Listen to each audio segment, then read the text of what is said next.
Oke, salam dan salam sejahtera. Dan ulasan saya berkenaan dengan Zuraida Kamarudin. Ada sesiapa yang tak kenal dengan nama Zuraida Kamarudin dalam arena politik negara kita ini? Rakyat seluruhnya di negara ini kenal beliau ini sebagai salah seorang yang telah pun keluar daripada parti dengan cara mengkhianat. Dan rakyat juga kenal bahawa orang seperti Zuraida ini duduk dalam mana-mana parti politik. Apa yang berlaku hari ini di kenyataan media bahawa perebutan kuasa PBM Zuraida ke mahkamah. Ini adalah hasil daripada perebutan untuk mereka menjadi presiden kepada parti PBM itu. Yang mana presiden asalnya adalah Larry Seng, dan akhirnya tiba-tiba mereka buat mesyuarat menggantikan dengan Zuraida Kamarudin. Dan kita kena tahu parti PBM ini adalah bukan parti yang ditubuhkan oleh Zuraida. Parti ini adalah datangnya daripada Sarawak. Yang mana parti ini asalnya bernama adalah Sarawak Workers Party, iaitu SWP, dan memang didaftarkan di Sarawak. Tetapi akhirnya Datuk Larry Seng mengambil alih parti ini setelah mengalami permasalahan parti ini begitu lama. Sebelum-sebelumnya Larry Seng adalah timbalan kepada presiden parti ini, dan akhirnya Larry Seng ambil balik parti ini dan bawa ke Semenanjung dan membawa geng-geng Zuraida ini berada dalam parti ini. Tak tahulah perundingan yang mereka buat waktu itu. Tetapi akhirnya apabila parti itu dah selesai saja mereka punya pentadbiran agak baik waktu itu, maka Zuraida pun bersama dengan tim dia ingin merampas dengan membuat mesyuarat lain tanpa memanggil presiden yang sedia ada. Maka disitulah berlakunya pemecatan ini. Secara ringkasnya macam itulah. Hari ini beliau nak mengambil parti ini. Sedangkan ini bukan parti yang baru ditubuhkan. Rakyat kena tahu di situ. Parti ini asalnya sudah lama ditubuhkan di Sarawak, tapi tidak aktif.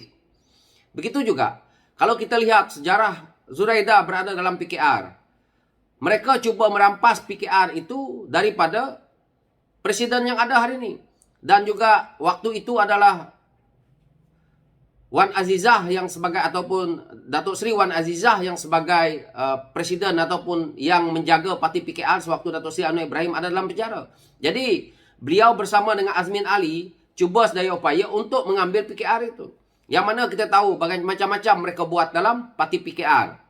Saya tidak nak ulas panjang-panjang, saya rasa ramai otai-otai, ramai pemimpin-pemimpin PKR yang tahu bagaimana mereka lakukan pada pemilihan parti, yang mana Azmin sehingga kan Rafizi Lamli tersingkir.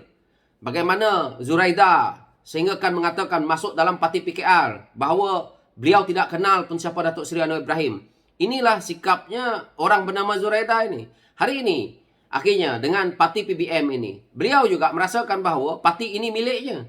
Parti ini beliau cuba ambil alih, hidupkan semula, betul. Tetapi dari isu nak berebut jawatan itu untuk nak mengambil parti itu, pada saya salah. Bukan senang nak daftar parti di ROS. Jadi hari ini beliau nak parti ini kerana parti ini sudah diluluskan oleh ROS. Maka inilah sikap Zuraida. Suka mengambil hak orang lain, mengatakan itu hak dia, dan bawa kes ini ke mahkamah. Dan hari ini juga kita tahu bahawa Zuraida berdepan dengan saman daripada PKR, melibatkan 10 juta.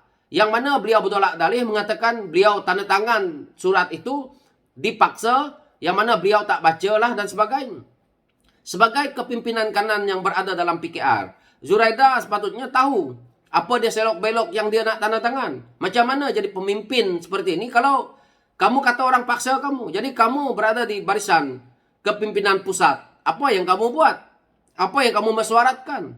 Jadi ini sikap dia. Kita tahu orang seperti ini licik, tetapi dia tidak lama hayat politiknya.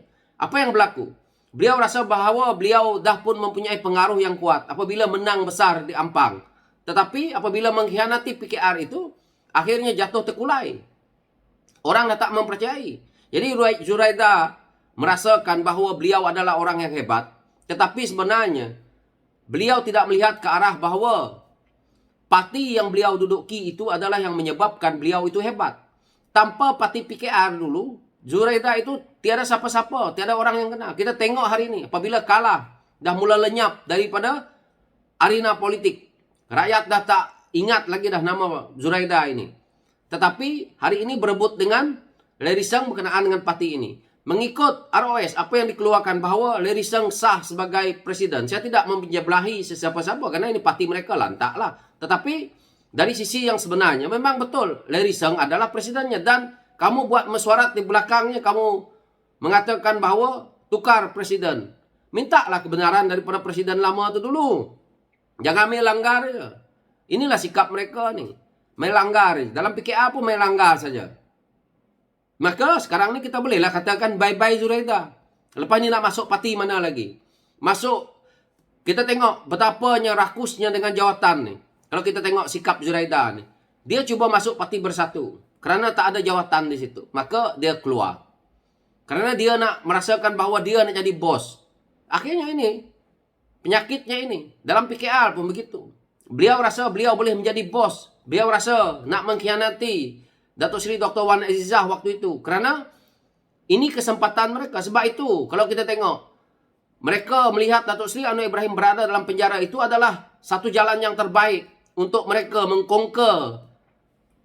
Mereka nak merampas PKR itu. Tetapi itulah, akhirnya tidak berjaya. Bernasib baik juga PKR mempunyai barisan-barisan kepimpinan yang utuh waktu itu. Orang seperti saudara Rafizi Ramli yang sentiasa mempertahankan PKR waktu itu. YB Nurul Izzah dulu. Yang mana mereka-mereka inilah yang mempertahankan PKR. Dan barisan-barisan yang lain yang tidak pernah kental. Akhirnya, mereka tidak berjaya. Dalam PKR, mereka buat perkara-perkara yang kita boleh lihat. Disebabkan, PH itu jatuh adalah disebabkan geng-geng Zuraida inilah. Kita tengok berapa orang mereka keluar. Menang bertanding menggunakan logo PKR. Mereka keluar beramai-ramai. Menyertai kerajaan Tan Sri Muhyiddin Yassin. Ini adalah satu pengkhianatan besar dalam organisasi parti. Yang mana kamu telah menggunakan jentera parti, kamu gunakan logo parti, kamu gunakan kekuatan parti. Untuk kamu naik, setelah kamu naik, kamu tumbangkan kerjaan yang kamu sendiri setengah mati cari, rakyat setengah mati nak mengangkat Kerajaan Pakatan Harapan pada PRU ke-14 itu, supaya ada reform dalam kerajaan kita ini, ada check and balance, bahawa kali pertamanya kerajaan yang begitu lama iaitu UMNO Barisan Nasional Memerintah tumbang.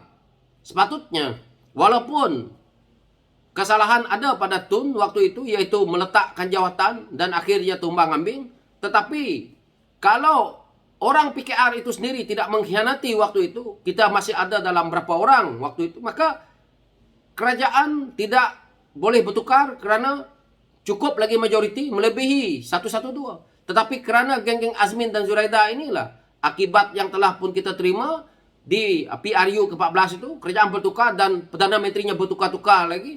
Akhirnya membuahkan hasil ekonomi yang rosak hari ini, hutang negara bertambah, ditambah pandemik COVID, ditambah dengan kepimpinan yang gagal dibuat oleh Tan Sri Muhyiddin Yassin. Akhirnya kita mendapat impak yang kita rasa hari ini.